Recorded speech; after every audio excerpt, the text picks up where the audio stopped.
Good evening, Council. I'm Joe Pearson, the Planning Environmental Services Manager with the City of Oxnard. I'm here with Contract Planner Heather Davis. This evening, we are giving a presentation on the zoning code amendments to implement the adopted 2021 to 2029 housing element. The zoning code is made up of Chapter 16 of the Oxnard City Code, which is abbreviated OCC in this presentation, and the Oxnard Development Code. This application was filed by the City of Oxnard Community Development Department. In October 2022, the City of Oxnard's sixth cycle 2021 to 2029 housing element was adopted by the City Council and certified by the State of California, Department of Housing and Community Development, also known as HCD.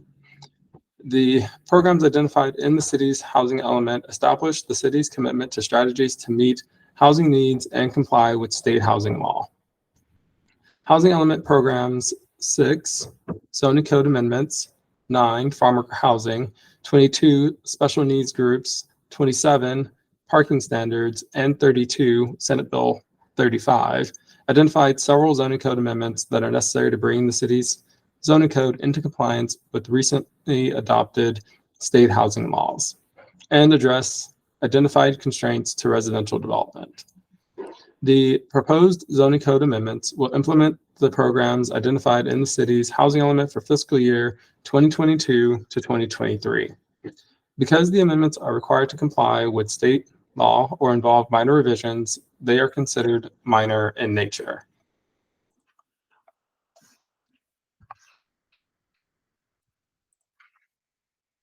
The zoning code amendments that are called for in the identified housing element programs are summarized over the next 2 slides. A matrix summarizing all of the proposed code amendments is provided in attachment 1 to the City Council staff report.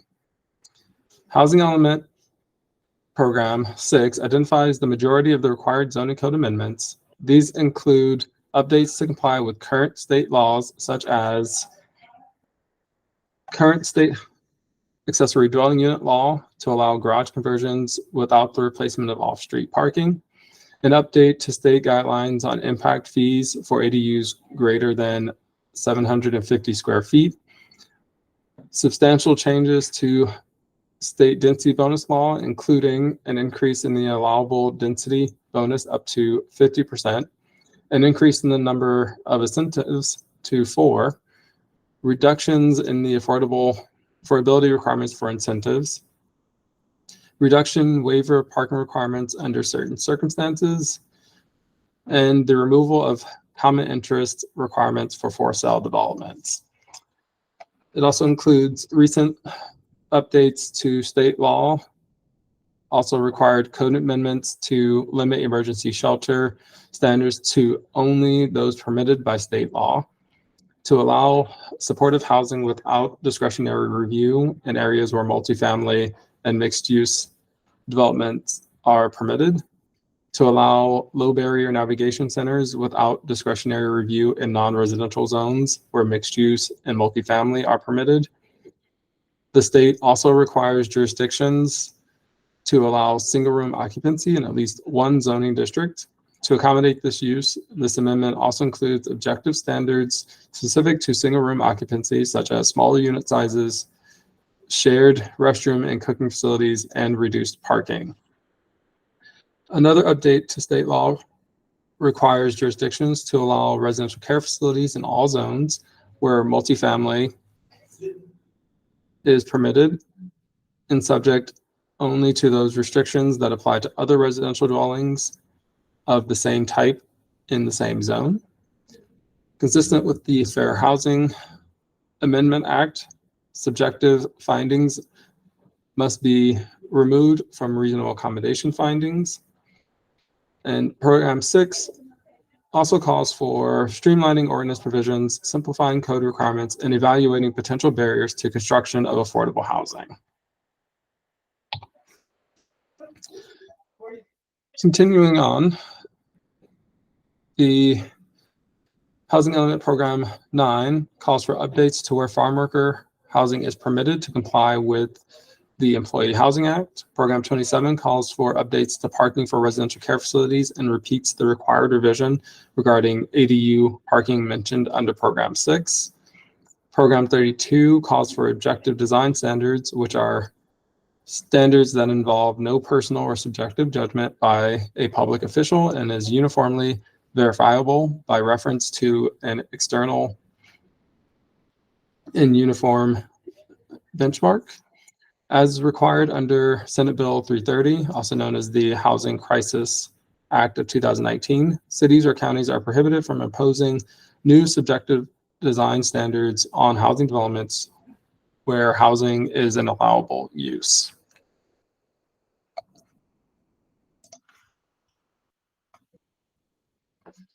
On September 7th, the Planning Commission reviewed the proposed zoning text amendments and recommended that the City Council approve the amendments to Chapter 16 of the Oxnard City Code and the Downtown Code with 4 recommended changes.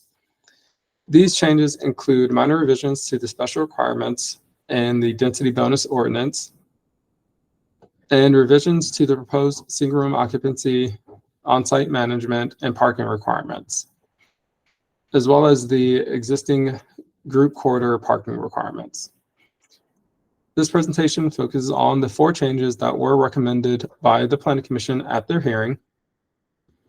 And now at this time, I'll turn the mic over to Heather Davis, who will go over the 4 revisions to the zoning code amendments that were recommended by the Planning Commission. Thank you, Joe. Good evening, Council.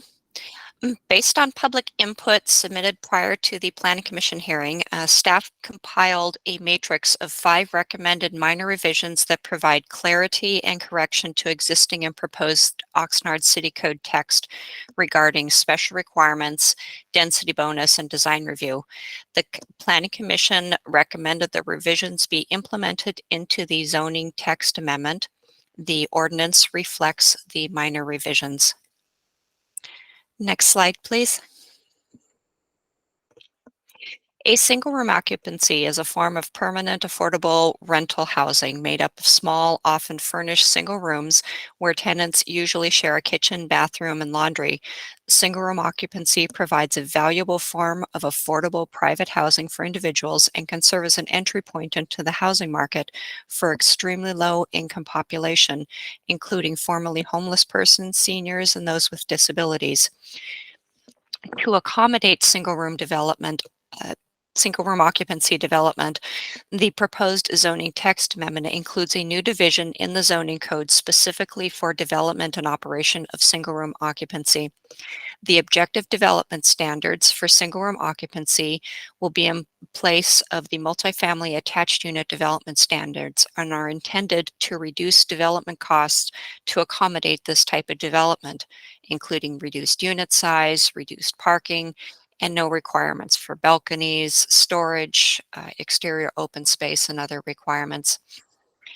A public comment submitted before the Planning Commission hearing identified a concern with the requirement for 24-hour on-site management, which they stated could be cost prohibitive for smaller single-room occupancy development.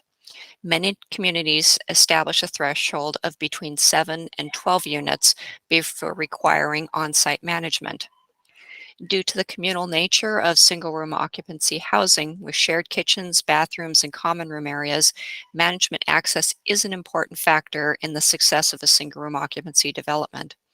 The Planning Commission recommended that the requirement for on-site management shall be provided 24 hours a day to be removed and replaced with a threshold of 16 units before on-site management is required, and the provision of an on-site or off-site management office for developments smaller than that threshold.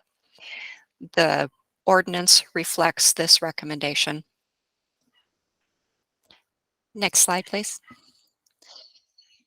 The Oxnard City Code presently includes a parking requirement for group quarters of 1 off-street parking space for every 4 farm workers and 1 parking space for every 4 facility employees, up to 4 maximum. The group quarter parking requirement was not identified in the housing element as a required amendment or required by the state to update. Accordingly, the zoning text amendment did not propose an update to this existing code requirement. The parking requirement was only included as a placeholder within the table for other required parking amendments. Based on public input submitted prior to the Planning Commission hearing, the Planning Commission deliberated and recommended that the parking requirement for group quarter style facilities be reduced to 1 space for every 6 farm workers.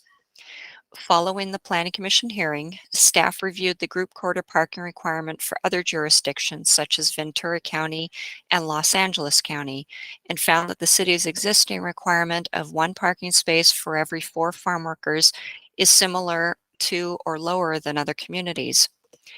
We do not have enough information at this time to determine if the existing group quarter parking requirement in Oxnard has resulted in underparked or overparked housing.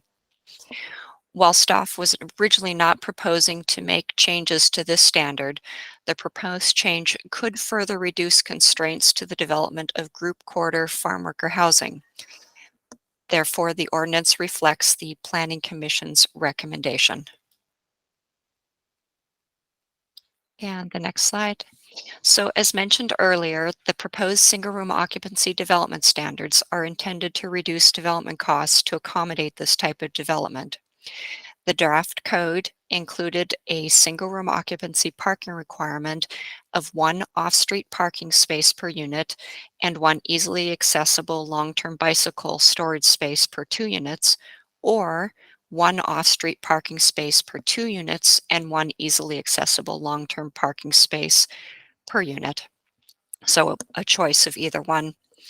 A public comment submitted before the Planning Commission hearing identified a concern with the parking requirement and requested a ratio of no more than 1 off-street parking space for every 3 units and 1 bicycle space per unit.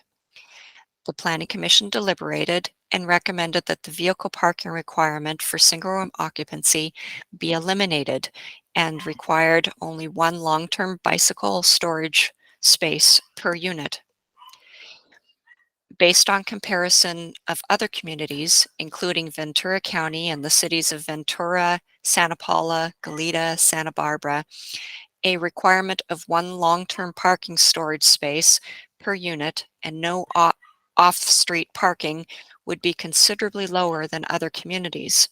Also, if a single-room occupancy is located in an area where transit is not available, some parking would still be necessary to avoid an impact to the surrounding neighborhood.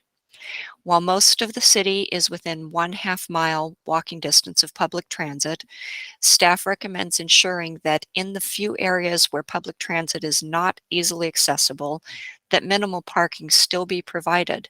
Therefore, staff is recommending 1 change to the Planning Commission's recommendation. Staff recommends retaining a minimum single room occupancy vehicle parking requirement of 1 off-street parking space per 2 units, with the exception provided if the single room occupancy is located within 1/2 mile walking distance of public transit, including transit stations and bus stops. 1 manager's space and bicycle parking would still be required under the exception. The vehicle parking exception is similar to language in the city's accessory dwelling unit ordinance. The ordinance reflects staff's revised recommendation. The proposed amendment is consistent with several goals and policies included in the 2030 General Plan and will implement the code amendments identified in Programs 6, 9, 22, 27, and 32 of the amended adopted 2021 to 2024 housing element. A general plan consistency matrix is provided within the staff report. And next slide, I'll now turn the mic back over to Joe Pearson for the rest of this presentation. Thank you, Heather. Pursuant to the California Environmental Quality Act, or CEQA. The proposed action is exempt from environmental review. The proposed amendments are regulatory actions that are necessary to bring the city's zoning code into compliance with state housing laws and the city's 2021 to 2029 housing element that was adopted in 2022. As discussed in the attached initial study, the proposed amendments do not propose or approve any physical development at new residential sites or units, or increase the density for housing beyond those analyzed in the housing element ISM&D. Furthermore, any development following approval of the zoning amendments will be subject to applicable environmental review requirements for that development. Therefore, staff has determined that there's no possibility that the project will have a significant effect on the environment. A notice of exemption will be filed upon City Council approval.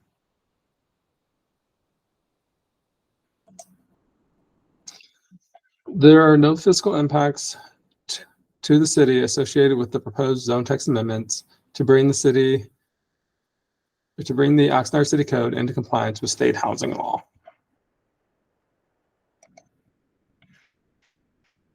At this time, staff recommends that the City Council conduct a public hearing, find the project to be categorically exempt from environmental review pursuant to California Environmental Quality Act guidelines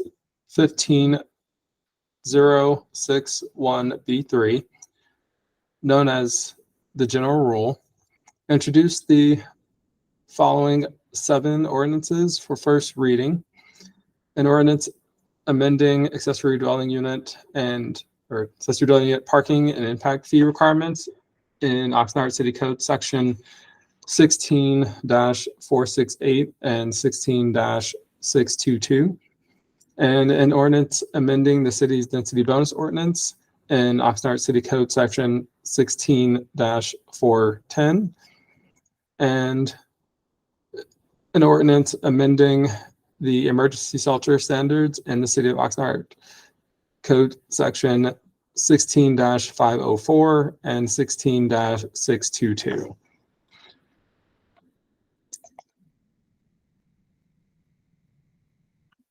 And continuing to introduce the ordinances, it's an ordinance streamlining ordinance provisions, clarifying permitting requirements, simplifying code requirements, and amending requirements on farm worker housing, supportive housing, low barrier navigation center, single room occupancy, and residential care facilities in Oxnard City Code sections 16-10, 16-20 to 16-144, section 16-148, 16-300, 16-303, 16-333, 16-441, and 16-622.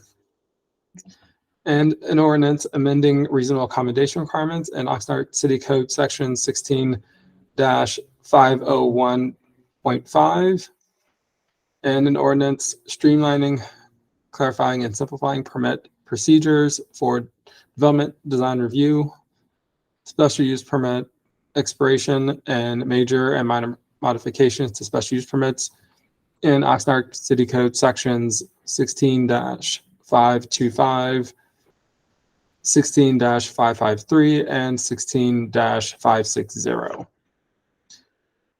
And lastly, an ordinance amending the attached dwelling unit standards in Oxnard City Code section 16-360.